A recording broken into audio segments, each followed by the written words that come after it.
Hello भाइयों, नमस्ते भाइयों। आज हम इस वीडियो में बात करने वाले हैं आरटीआई एक्ट के बारे में, जो कि राइट टू इन्फॉर्मेशन एक्ट जिसको बोला जाता है, या सूचना का अधिकार अधिनियम अगर हम हिंदी में बोलें तो इसको बोला जाता है। ये जो टॉपिक है, ये जो यूपीएसआई की अभी 2025 में वैकेंसी आई है, जो कि अप्रैल में, जिसके अप्रैल एंड में फॉर्म स्टार्ट होने वाले हैं, उसके लिए काफ़ी इम्पोर्टेंट टॉपिक है। और इसमें जो आपकी जो मूल विधि है उसमें इन्हीं एक्ट्स को पूछा जाता है, जैसे कि सूचना का अधिकार अधिनियम, मानव अधिकार अधिनियम, पर्यावरण अधिनियम। तो इन्हीं की सीरीज़ में ये पहली वीडियो है जिसमें हम आरटीआई एक्ट की इस वीडियो को हम बना रहे हैं। तो इसमें मैं आपको इन्फॉर्मेशन देने वाला हूँ कंप्लीट आरटीआई एक्ट के बारे में, जो कि कंप्लीट इसमें इन्फॉर्मेशन आपको इस वीडियो के थ्रू आरटीआई जो एक्ट है उसके बारे में पता चलेगा। भाइयों, ये जो एक्ट है इसको हम शॉर्ट में बोल देते हैं आरटीआई। जैसे कि आपने सुना होगा कि आरटीआई लगाई है किसी भी चीज़ को जानने के लिए किसी भी सरकारी विभाग से, तो उसको आरटीआई बोलते हैं। तो इसकी फुल फॉर्म होती है राइट टू इन्फॉर्मेशन। अगर हम इसमें बात करें कि ये कब लागू हुआ, तो इसकी लागू होने की डेट है 12 अक्टूबर 2005 में ये एक्ट लागू हुआ। आगे हम इसमें बात करते हैं, ये जो हमारा राइट टू इन्फॉर्मेशन एक्ट है जो इंडिया का, इसकी अगर हम शुरुआत की बात करें कि इसकी शुरुआत कहाँ से हुई, तो उसमें जो पहली बार इसकी जो आरटीआई एक्ट की मांग थी वो राजस्थान स्टेट ने उठाई थी। और अगर वर्ल्ड में हम बात करें तो वर्ल्ड में जो स्वीडन कंट्री है, स्वीडन, उसके थ्रू आरटीआई को लागू किया गया था वर्ल्ड में सबसे पहली बार। आरटीआई अधिनियम जो है ये पहले भी 2005 से पहले भी इस अधिनियम को लोकसभा और राज्यसभा से और राष्ट्रपति की भी इसको स्वीकृति मिल गई थी, लेकिन इसको लागू नहीं किया गया था उस टाइम। ये 2002 की बात है। उसके बाद में इस अधिनियम को दोबारा से लाया गया, जो कि 2005 में जिसको लाया गया, और 15 जून 2005 को प्रेसिडेंट की स्वीकृति इस अधिनियम में प्राप्त हुई। उसके बाद में जब प्रेसिडेंट द्वारा इसको स्वीकृति मिली, उसके बाद में 12 अक्टूबर 2005 को यह अधिनियम लागू कर दिया गया। 12 अक्टूबर 2005 को आरटीआई अधिनियम की अगर हम 2005 की लागू होने से पहले की बात करें कि पहले किन राज्यों में, मतलब जब ये सेंटर में, ये सेंट्रल गवर्नमेंट द्वारा इसको लागू किया गया था, उससे पहले भी कुछ स्टेट्स ने आरटीआई एक्ट को लागू कर दिया था, जिसमें 9 स्टेट्स आते हैं जो कि इस एक्ट को पहले ही सेंट्रल गवर्नमेंट से पहले ही अपने स्टेट में, अपने राज्यों में लागू कर चुके थे। जिसमें जो फर्स्ट स्टेट था वो था तमिलनाडु। उसके बाद हम बात करते हैं आरटीआई अधिनियम के जो प्रमुख प्रावधान है, जो इसके मेन जो इसके रेगुलेशंस हैं, प्रावधान हैं, उनके बारे में हम आगे बात करते हैं। ये जो अधिनियम है, इसके द्वारा नागरिकों द्वारा जो भी इन्फॉर्मेशन, कोई भी इन्फॉर्मेशन किसी विभाग से अगर मांगी जाती है, किसी लोक अधिकारी से मांगी जाती है, तो उसको 30 दिन के अंदर प्रोवाइड कराना कंपलसरी होता है कि 30 दिन में उस आरटीआई का जवाब दिया जाए। अगर कोई ऐसी कोई नहीं मांगी गई इन्फॉर्मेशन जिसमें टाइम लगना है, अगर जनरल कोई इन्फॉर्मेशन है जिसको आराम से कोई लोक अधिकारी बिना किसी विलंब के दे सकता है, तो वो 30 दिनों के अंदर दी जानी चाहिए। इसी में अगर किसी की जीवन की स्वतंत्रता, जैसे किसी के द्वारा डिटेन किया हुआ है, या किसी पुलिस के द्वारा या किसी भी और विभाग के द्वारा किसी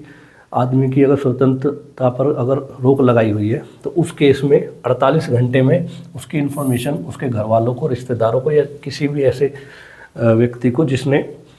उसकी आरटीआई लगाई है, उसको प्रोवाइड कराई जानी कंपलसरी है। अगर हम इसमें बात करें कि कोई भी व्यक्ति, कोई भी नागरिक आरटीआई लगाता है तो वो कितना शुल्क देगा या उसकी फ़ीस क्या होगी, तो इसकी 10 रुपये इसकी फ़ीस होती है आरटीआई लगाने की, जो कि आप किसी भी, आप कैश में या आप किसी डेबिट बैंक के थ्रू इसकी पेमेंट कर सकते हैं। अगर इसकी बात करें हम तो जो प्रत्येक सरकारी विभाग है उसमें आरटीआई का एक अधिकारी नियुक्त किया जाता है, जिसको कि लोक सूचना अधिकारी बोला जाता है। जो भी सरकारी विभाग से है, जैसे आप एक जनरल एग्ज़ाम्स के उसमें देखें तो एसएससी है जैसे, या जल विभाग है, या और जो जितने भी पॉल्यूशन कंट्रोल विभाग है, सभी में आरटीआई अगर कोई व्यक्ति लगाता है तो उसके लिए एक लोक अधिकारी नियुक्त किया जाता है। तो वो भी इस अधिनियम में उसका प्रावधान किया गया था। नेक्स्ट अगर हम बात करें इसमें कि अगर कोई व्यक्ति आवेदन करता है तो क्या उसको क्या क्या इन्फॉर्मेशन अपनी देनी होती है। तो इसमें अगर कोई भी व्यक्ति आवेदन करता है तो उसको अपना नाम, पता ये बताना ज़रूरी है, लेकिन आरटीआई लगाने का कारण बताना इसमें कोई ज़रूरी नहीं है कि आप उसका कारण बताएं कि आपने आरटीआई क्यों लगाई है। अगर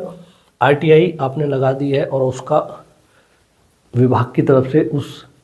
पर्टिकुलर विभाग की तरफ से कोई रिप्लाई नहीं आ रहा है, या लोक अधिकारी उसमें कोई लापरवाही कर रहा है, आपको प्रोवाइड नहीं करा रहा है इन्फॉर्मेशन, तो उसके लिए आप जो उस पर फ़ाइन लगता है उसका जो प्रावधान किया गया है वो 250 रुपये इसमें प्रावधान किया गया है कि 250 रुपये पर डे के हिसाब से फ़ाइन लगेगा, और मैक्सिमम फ़ाइन 25,000 रुपये तक इसमें जा सकता है।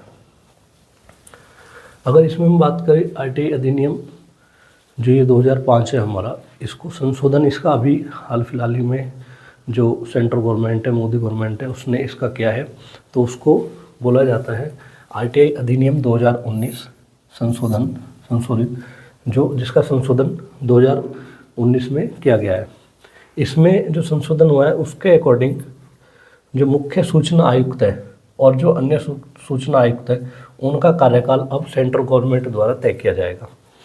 अच्छा, पहले जब ये 2005 में ये अधिनियम बना था उस टाइम इसमें जो मुख्य सूचना आयुक्त है या और अदर जो आयुक्त है उनका जो कार्यकाल, ये जो टाइम होता था, टाइम पीरियड, वो 5 साल निर्धारित किया गया था कि जो एक बार आयुक्त बना है अगर उसको कोई शारीरिक या किसी प्रकार की कोई परेशानी नहीं आती है तो 5 साल तक अपने पद पर रह सकता है। लेकिन अब ये जो सेंट्रल गवर्नमेंट है वो डिसाइड करेगी किसी को, किस आयुक्त को कितने वर्ष तक उसकी पद पर रखा जाएगा। तो नेक्स्ट अगर हम बात करें आरटीआई एक्ट 2005 के जो इसका अध्याय 3 है उसकी धारा 12 में केंद्रीय सूचना आयोग का गठन, मतलब कि ये जो आरटीआई अधिनियम था इसमें राज्य सूचना आयोग, केंद्रीय सूचना आयोग सभी के बारे में प्रावधान था। तो उसकी जो धारा 12 है इसकी अध्याय 3 की, वो जो केंद्रीय सूचना आयोग जो सेंट्रल इंफॉर्मेशन कमीशन है उसके गठन की बात करती है। पहले जो केंद्रीय सूचना आयुक्त होता था वो हुए थे वो अक्टूबर 2005 में वो वजाहत हबीबुल्ला, जो हमारे फर्स्ट जो सूचना आयुक्त हुए थे 2005 में जब ये कमीशन बना था, तो उसमें उस टाइम ये वजाहत हबीबुल्ला जी को पहला सूचना आयुक्त होगी। ये काफ़ी इंपॉर्टेंट क्वेश्चन है कि फर्स्ट जो सूचना आयुक्त थे वो कौन थे, तो वो वजाहत हबीबुल्ला थे। अगर हम इसमें बात करें करंट में अभी कौन है इसमें, तो जो 2025 में इसमें सूचना आयुक्त अभी बने हुए हैं हमारे केंद्रीय सूचना आयुक्त, वो हीरालाल समारिया जी हैं, जो कि करंट में केंद्रीय सूचना आयुक्त हैं। अगर इसमें बात करें केंद्रीय सूचना आयुक्त की जो नियुक्ति है और अन्य सूचना आयुक्तों की जो नियुक्ति है वो किसके द्वारा की जाती है, तो ये प्रेसिडेंट्स, जो हमारे प्रेसिडेंट हैं वो केंद्रीय सूचना आयुक्त और जो अन्य आयुक्त होते हैं उनकी नियुक्ति करते हैं, उनको जो है शपथ दिलाते हैं प्रेसिडेंट। तो ये कुछ इन्फॉर्मेशन है जो मैंने आपको